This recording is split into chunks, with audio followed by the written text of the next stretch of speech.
My name is Rachel Evans. I'm 29 years old, and for as long as I can remember, my mother has found ways to remind me that I'll never measure up.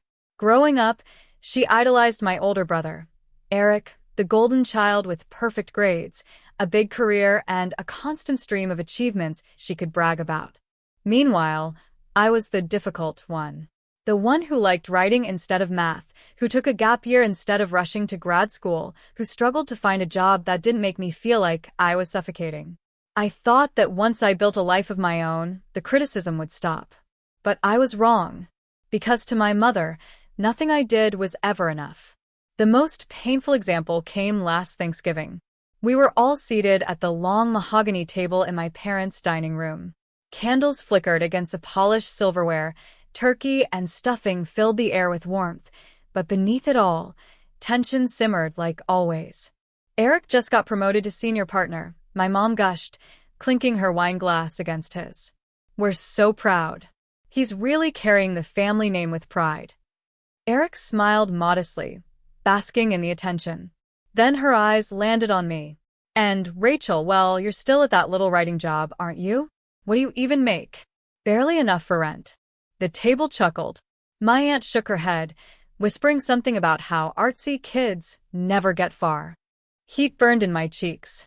My fork trembled in my hand, but I swallowed my anger, forcing a tight smile. Because what no one at that table knew, not even my father, was that my mother's picture-perfect image of stability was a lie. Her mortgage? Her utilities? Even the credit card payments she used to buy the handbag she flaunted last month? All of it had been quietly paid by me. It started 2 years earlier. My mom had called me in tears one night. Rachel, she whispered, your father and we're behind on bills. I don't want Eric to know. He has his own responsibilities. But could you maybe help us out? Just this once. I didn't even think twice. Despite everything, she was my mom. I dipped into my savings, sent over money, and told her not to worry.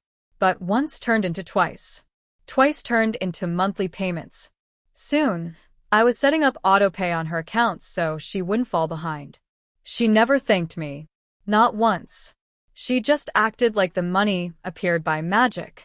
And in public, she kept playing her role, the strong matriarch, the woman who had it all together, the one who could mock her daughter for being a failure. That Thanksgiving, as I sat there burning with humiliation, I realized something. She had no idea that the person she was tearing down was the very reason her lights were still on. And for the first time in my life, I wasn't sad. I was angry. Angry enough to decide that one day soon, I wasn't going to stay silent. Because the truth deserved to be heard. Not whispered. Not hidden. Heard. Loud enough to silence every laugh at that table. The night after that Thanksgiving dinner, I sat awake in my small apartment, staring at the ceiling while the words replayed in my head. Failure. She didn't just say it like a passing insult. She said it with relish, with that satisfied smile that told me she enjoyed putting me in my place. And everyone at that table laughed. Everyone except me. What they didn't know, what she didn't know, was that the very roof over her head, the cozy dining room where she humiliated me, wouldn't even exist without my help. I thought back to the first time she asked for money. Her voice had cracked over the phone, full of panic I'd never heard before. Rachel, please. The mortgage is due. Your father's checks aren't covering it, and I don't want Eric to know. He's busy with his own family. I can't let him see me like this. And just like that, I became the safety net. Month after month, I scraped together money from my freelance writing jobs. At first it hurt. I gave up dinners with friends, vacations, even updating my old laptop because she always needed just a little extra. But eventually I got used to it. It became routine. My mom calling with some excuse, me logging into her accounts to pay what she couldn't, and her sighing in relief before changing the subject like nothing happened. Never once did she say thank you. Instead, she doubled down on treating me like the unsuccessful one. For a long time, I told myself I didn't need her thanks, that helping her was its own reward. But that Thanksgiving proved otherwise. Because while she raised her glass to Eric's promotion, she erased me. And I couldn't shake the question that gnawed at me. How long will I let her get away with this? Over the next few weeks, the resentment grew heavier. At work, when I turned in articles early and my editor praised me, her voice still echoed in my head. What do you even make? Barely enough for rent? When I opened my bank app to transfer another payment for her utilities, my chest burned with the memory of her smirk across the table. And every time Eric posted on social media about his new car, his new house, his well-earned luxuries, I wanted to scream that their so-called golden child hadn't lifted a finger to keep Mom afloat. I had. The failure. One night, I met up with my best friend, Lena. She listened as I spilled everything: the secret payments, the Thanksgiving humiliation, the anger boiling inside me.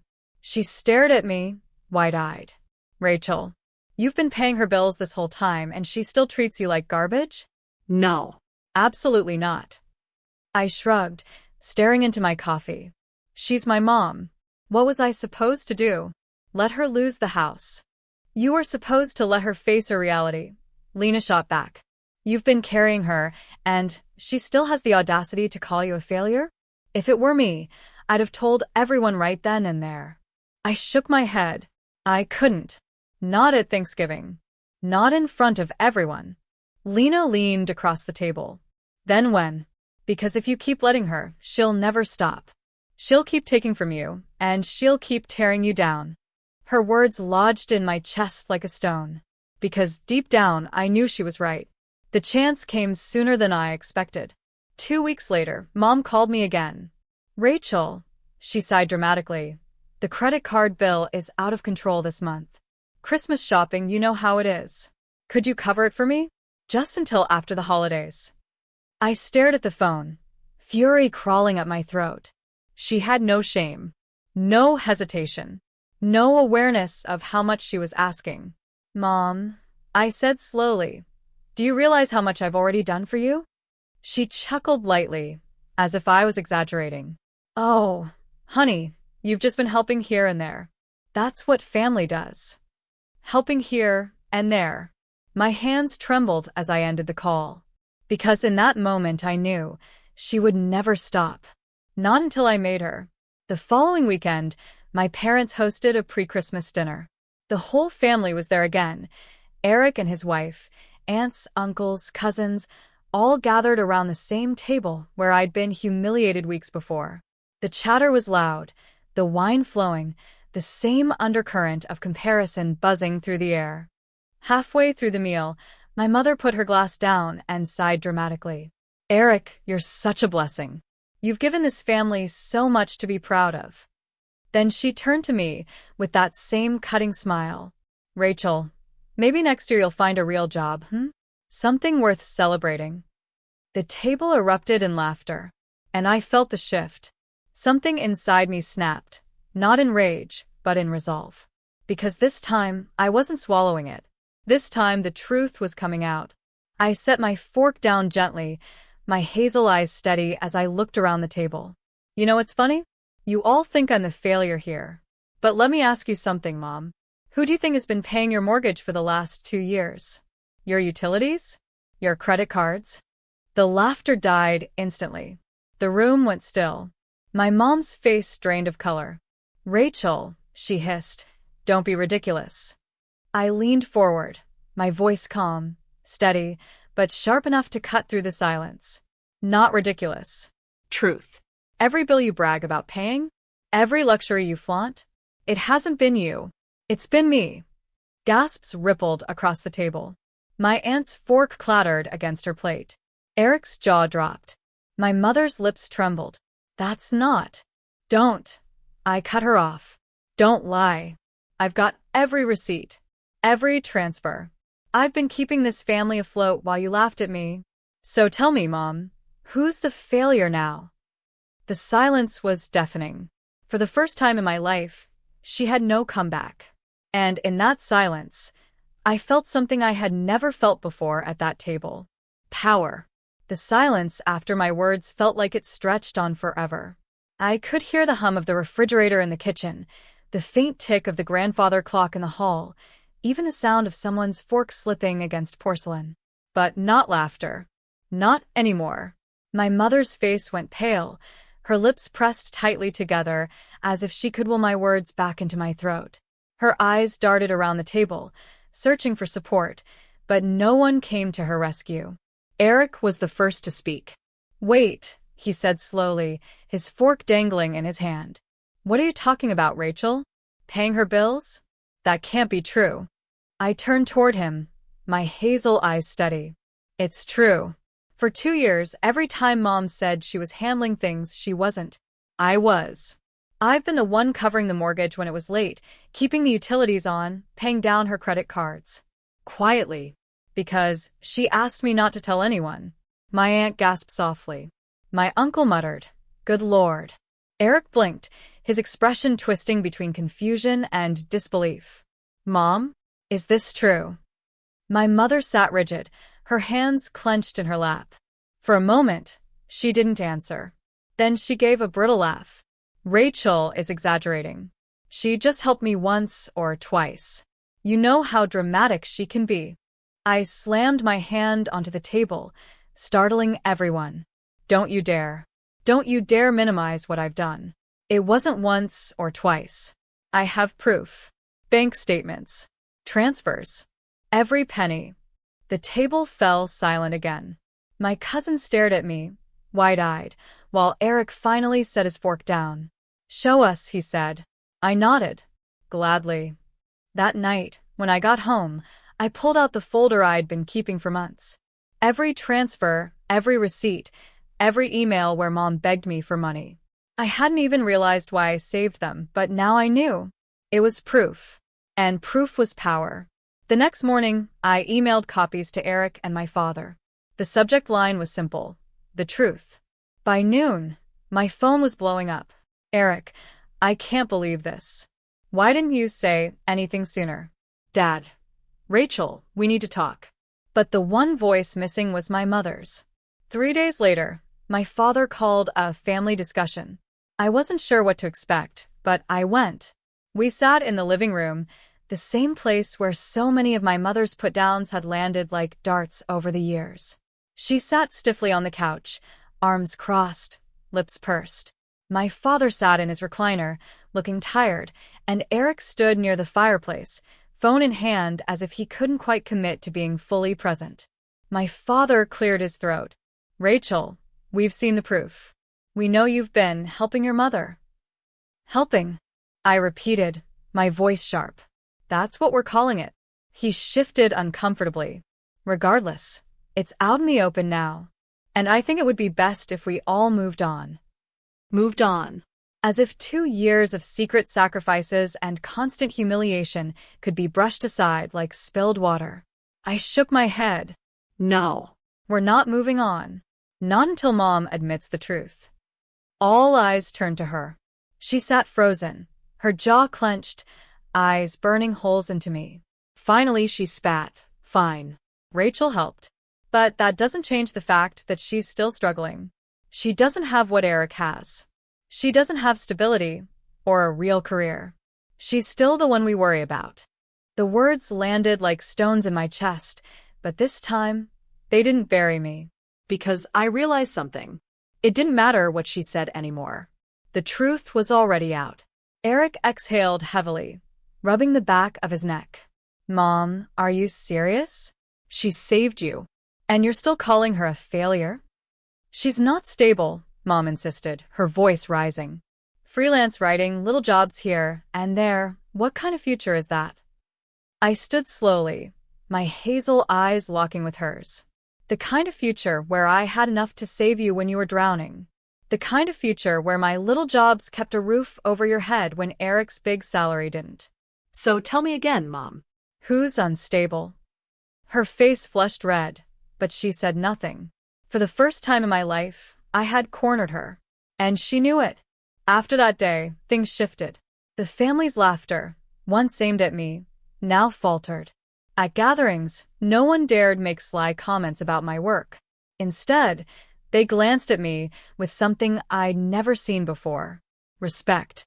Eric, who had always been the golden child, even pulled me aside one evening. "Look," he said, his voice low. "I didn't know. I thought Mom was handling everything. But you've been carrying her this whole time. I'm sorry I laughed at you. I was wrong. The apology stunned me. I didn't forgive him right away, but hearing it mattered more than I expected. As for my mother, she avoided me. She couldn't look me in the eye anymore, not after the facade cracked wide open. She stopped calling me for money, stopped asking for help, because she knew I'd call her out if she tried. And in that silence, I found something I'd been chasing for years. Peace. But peace didn't mean closure. Because the truth still burned inside me, she had never once thanked me. Not for the money. Not for the sacrifices. Not for saving her from drowning in debt. And maybe she never would. But that was okay. Because I wasn't doing it for her anymore.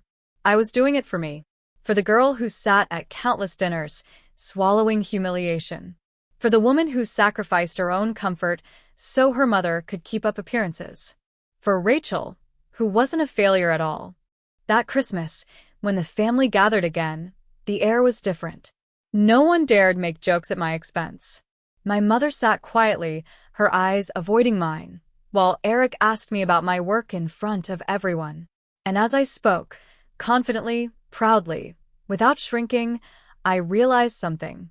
I didn't need my mother's validation anymore. Because the truth was out, and it had silenced every laugh. And for the first time in my life, I felt like I belonged at that table. Not as the failure, but as the one who finally revealed the truth. After Christmas, something shifted inside me. For years, I had been living in the shadow of my mother's approval, chasing it, begging for it silently, hoping that if I just worked harder, gave more, sacrificed quietly enough, one day she'd finally say, "I'm proud of you." But now? Now I realized she never would. And the truth was, I didn't need her to. The weeks following my big reveal were tense. My mom kept her distance, though I could feel her resentment simmering under the surface. My father acted like nothing had happened, burying himself in television or newspaper articles whenever the subject came up. And Eric, to his credit, tried to bridge the gap, calling me occasionally, asking about work, even offering to collaborate on a small project he thought my writing could help with. But my mother? She couldn't forgive me. Not for exposing her.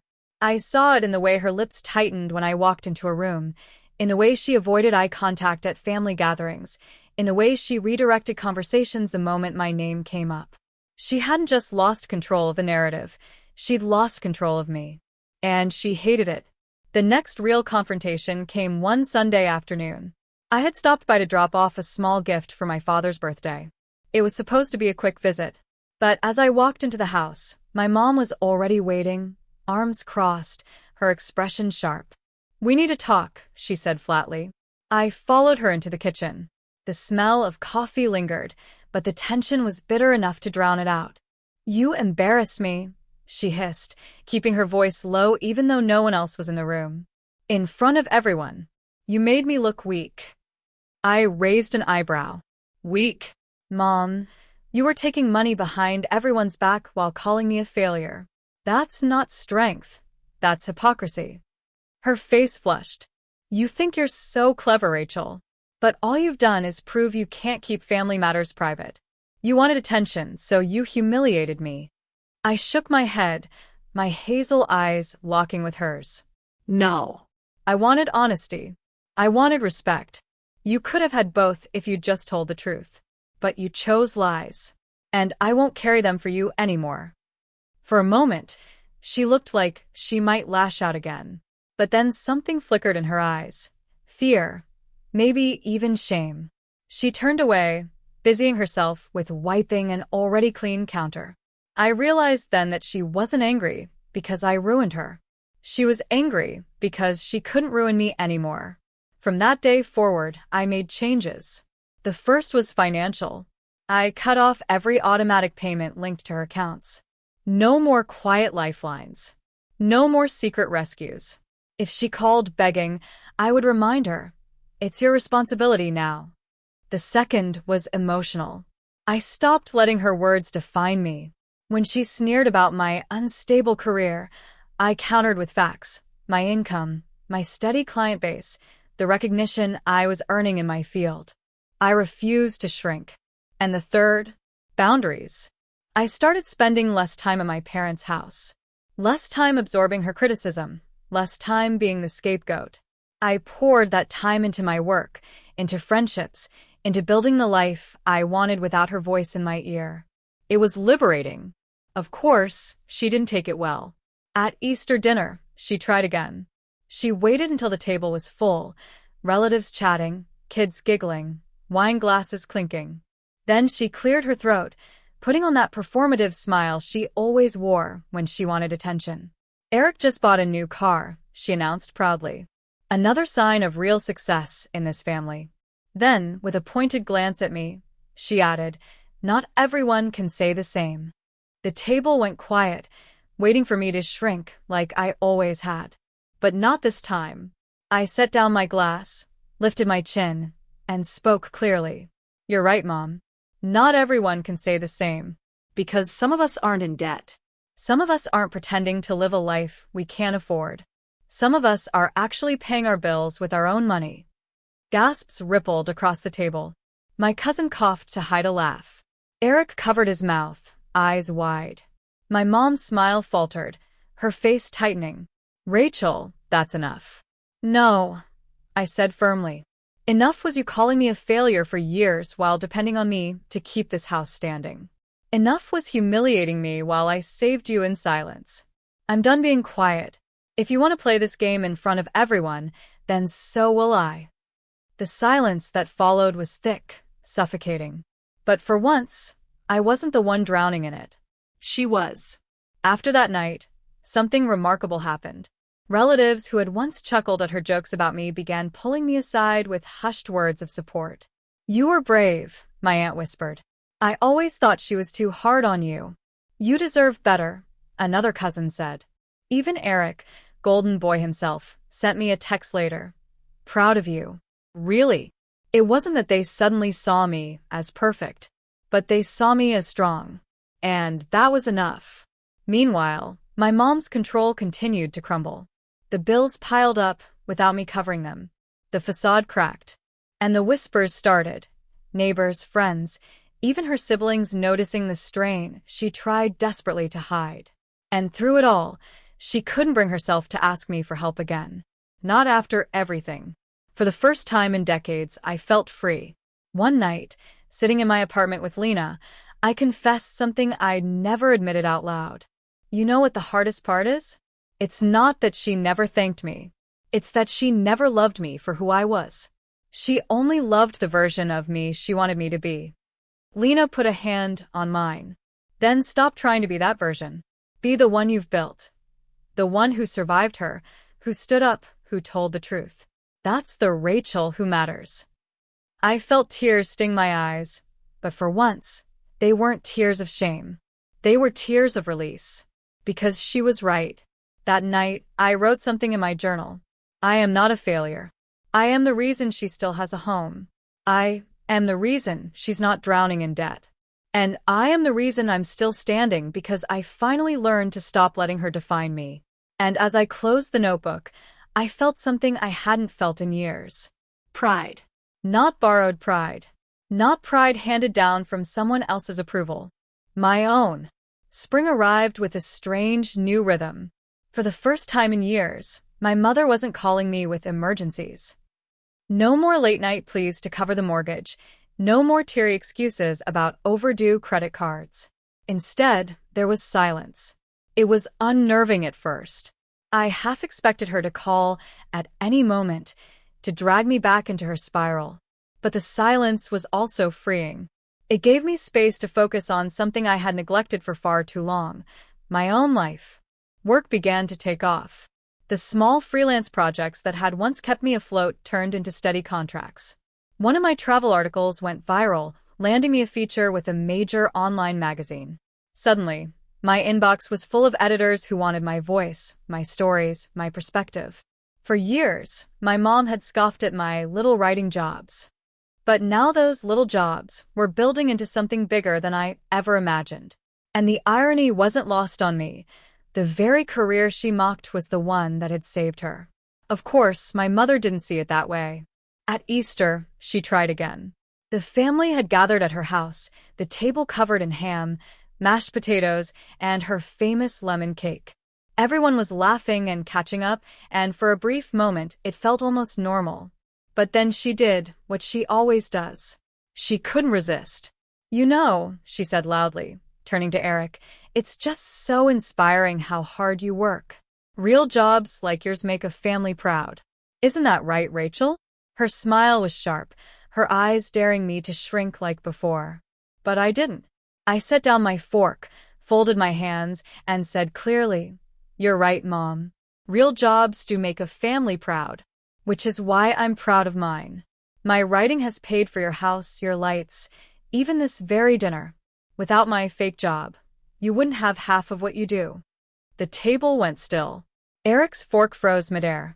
My aunt nearly choked on her wine. My mom's face flushed, her smile faltering as whispers filled the room. "You've said it before," I continued, my hazel eyes locking with hers. "You called me a failure. You laughed at my work. But when it came down to it, my job saved you. And if you can't respect me for that, then maybe you don't deserve to sit here and take credit for anything." Gasps rippled through the room. For once, my mother had no words. After dinner, Eric pulled me aside. His voice was low but firm. "Rachel, she's never going to admit she was wrong. You know that, right?" I nodded. "I know. But I'm done letting her rewrite the story." He sighed, rubbing the back of his neck. "You were braver than I could have been. She's always had this hold on us. But you broke it tonight." Hearing him say that made something inside me click. I wasn't just standing up for myself, I was breaking a cycle. A cycle of silence. A cycle of humiliation. A cycle of being small, so she could feel big. And once it was broken, there was no going back. In the weeks that followed, I threw myself into my work with renewed energy. I pitched bigger stories, chased bigger opportunities. Each acceptance letter, each paycheck, each new byline reminded me that I wasn't the failure my mother had painted me as. I was a success on my own terms. And the more I thrived, the less her voice echoed in my head. But my mother wasn't done. The final showdown came in June at my cousin's graduation party. The whole family was there, packed into the backyard with balloons, laughter, and barbecue smoke curling through the air. For a while, I thought maybe we could get through one event without drama. But then, as I chatted with an aunt about a recent article I'd published, my mother's voice cut through the crowd. "Rachel," she called loudly, "tell everyone about your little magazine hobby. I'm sure it's cute." The words sliced through me. Hobby. I turned slowly, meeting her smug gaze. The crowd quieted, sensing tension. And I smiled. "It's not a hobby, Mom," I said clearly. "It's my career. One that's been paying your bills for 2 years while you called me a failure. One that's grown so much I don't need to hide it anymore." Gasps spread through the crowd. My aunt's jaw dropped. My uncle muttered, "Is that true?"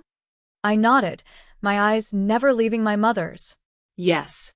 While you all laughed at me, I kept her afloat. And I did it without recognition, without thanks, without respect. But I'm done hiding. You want to mock me? Fine. But everyone here should know the truth. The whispers grew louder, relatives exchanging shocked glances. My mom's face went crimson, her hands trembling as she tried to wave it off. "She's exaggerating."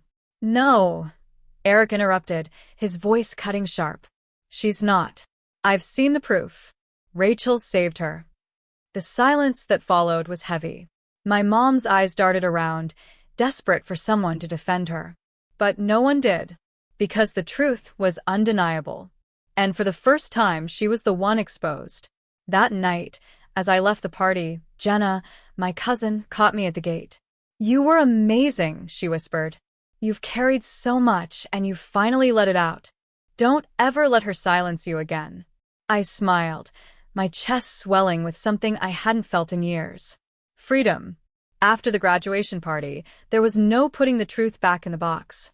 For years, my mother had been the one to control the story, weaving it so that I was the failure and Eric was the shining example of success. But now the story had cracked wide open, and the people who once laughed at her jokes about me weren't laughing anymore. And I could see it in her eyes. She hated it. The whispers in the family didn't stop. Aunts called to check on me, offering words of quiet support. Cousins messaged me privately, saying they couldn't believe what I'd done for Mom all that time. Even my father, who rarely got involved, started acting softer. He asked about my writing more often, actually listened when I answered. But my mother? She withdrew. The calls from her became rare, and when they did come, they were clipped and sharp. She no longer asked me for money, not after being exposed, but she also couldn't bring herself to apologize. It was like she'd rather sit in silence than admit she had been wrong. And for once, I was okay with that silence. While my relationship with her unraveled, something else bloomed. My career. The article that went viral turned into a steady stream of assignments. Then came invitations to speak at small conferences. Then an opportunity to ghostwrite a book for a well-known entrepreneur. Each step felt surreal. I'd spent so many years hearing her voice in my head, telling me I was wasting my time, that I wasn't good enough, that my work wasn't real. And now, editors were emailing me praise. Strangers online were sharing my work, and my bank account, once strained from bailing her out, was growing healthier by the month. It was proof, in black and white, that she had been wrong all along. One evening, Eric came by my apartment. He leaned against the doorframe, holding a six-pack of beer, a sheepish smile on his face. "I wanted to say thanks," he said. "For what?" I asked, raising an eyebrow. "For standing up to her. For telling the truth. You've done what I never had the guts to do." I tilted my head. "You were always the favorite. Why would you need to?" He sighed, setting the beer down on the counter. "Being the favorite comes with its own cage. I never wanted to upset her. But you broke free. And, because of that, I think maybe I can too." For the first time, I saw Eric not as the golden child, but as someone who'd also been trapped in her web. Different role, same game. And I realized I wasn't just breaking free for myself. I was showing others it could be done. The final confrontation with my mother came in July. I had stopped by to pick up a box of childhood books I'd left in the attic. I thought it would be quick, quiet. But as I gathered the box in the hallway, she appeared, blocking the door. Her eyes were cold, her voice sharp. "You've turned this family against me." I set the box down, meeting her gaze. No. I told the truth. "You turned them against yourself." Her lip trembled, but she pressed on. "You embarrassed me. You humiliated me. And you humiliated me for years." I shot back. "At every dinner, every gathering, every chance you got, you called me a failure. You made me small. And I let you. But not anymore." Her face flushed with anger. "You think you're better than me now?" I shook my head slowly. No. "I think I'm finally myself. And I think you can't stand that your words don't control me anymore." For a long moment, we just stared at each other. Her breathing was sharp, her hands trembling. But she didn't argue. She didn't deny it. She just stepped aside. And as I walked past her with that box in my arms, I felt lighter than I had in years. In the weeks that followed, I noticed something strange. She stopped being the center of the family. At gatherings, relatives who once hung on her every word now looked to me or Eric. Conversations shifted from her gossip to my articles, Eric's work, even my cousin Jenna's college plans. My mother, once the queen of the room, was suddenly background noise. And she hated it. But I didn't. Because for the first time, I wasn't the butt of the joke. I was the proof that being underestimated doesn't mean being powerless. One night, sitting on my balcony with Lena, I confessed something I hadn't admitted to anyone else. "I don't think she'll ever change," I said quietly. "She'll never apologize. She'll never thank me. And I think a part of me always hoped she would." Lena squeezed my hand. "Then stop waiting for it. You don't need her apology. You don't need her approval. Look at you, Rachel, you're thriving. You already gave yourself everything she refused to." I smiled faintly, letting the city lights blur in my vision. Because she was right. For so long, I had been waiting for validation that was never going to come. But I didn't need it anymore. I had built something stronger than her words. I had built myself. That night, I wrote another entry in my journal. She called me a failure. But I am proof that success is not measured by her standards. Success is surviving her voice, rising above it, and thriving despite it. And that's exactly what I've done. By the end of summer, the family dynamic had completely changed. For as long as I could remember, my mother's voice had been the loudest one in the room, the one that cut, mocked, and defined me in the eyes of everyone else. But now, her voice was quieter, her authority shaken. The story she had built for years, that Rachel was the failure, the one who would never measure up, was gone. Because the truth was out. And the truth doesn't shrink back once it's spoken. At first, it was strange to feel the silence. I used to dread family dinners because I knew at some point my mom would find a way to slip in a jab about my job, my apartment, even the clothes I wore. And everyone else would laugh. But now, no one laughed at me. Instead, they asked me about my writing. My aunt wanted to know how I got published online. My cousins asked if I could give them advice about freelance work. Even Eric brought me clippings from magazines saying, "This could be your style." It wasn't perfect. Not every relationship could be fixed, but the air was different. Lighter. And for the first time in my life, I wasn't walking into those rooms with dread. I was walking in with my head high. My mother, of course, hated it. She tried to claw back control in subtle ways. She'd make snide remarks under her breath, or try to paint herself as the victim. Rachel turned everyone against me. She embarrassed me. But no one rushed to defend her anymore, because now they knew the truth. And the truth had a way of silencing even the loudest lies. Meanwhile, my life outside the family was blossoming. My articles were gaining more traction. One of my pieces was nominated for an award, and I was invited to speak at a writing conference. Me, the girl who once felt invisible at the family table. I remember standing on that stage, looking out at rows of strangers waiting to hear my words, and thinking, this is it. This is who I am. Not the failure my mother called me. Not the scapegoat. Not the punchline.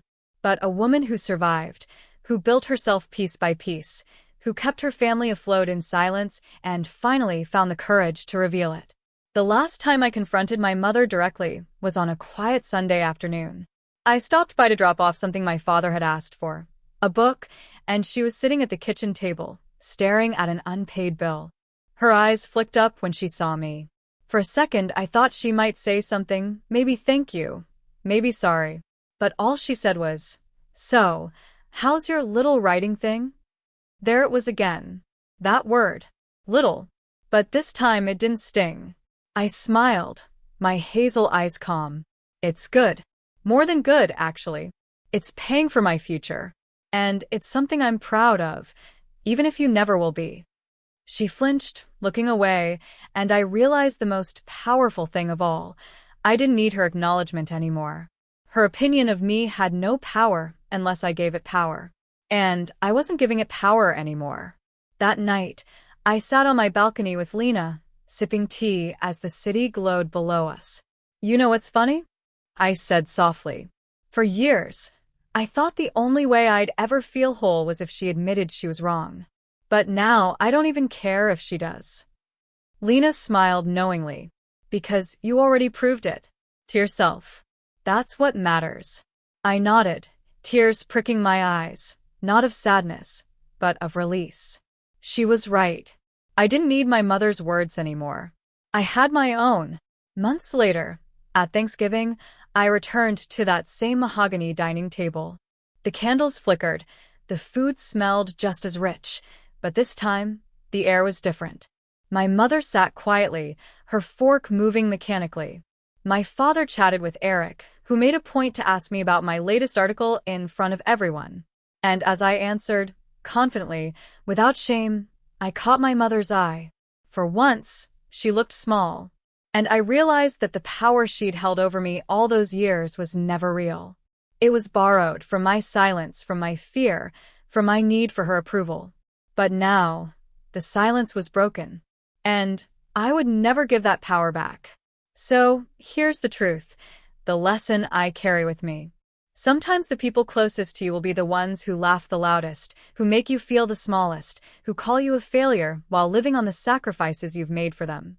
But their laughter doesn't define you. Your strength does.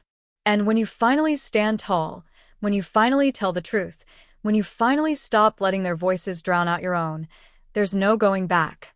Because the moment I revealed who'd really been paying her bills, I wasn't her failure anymore. I was my own success.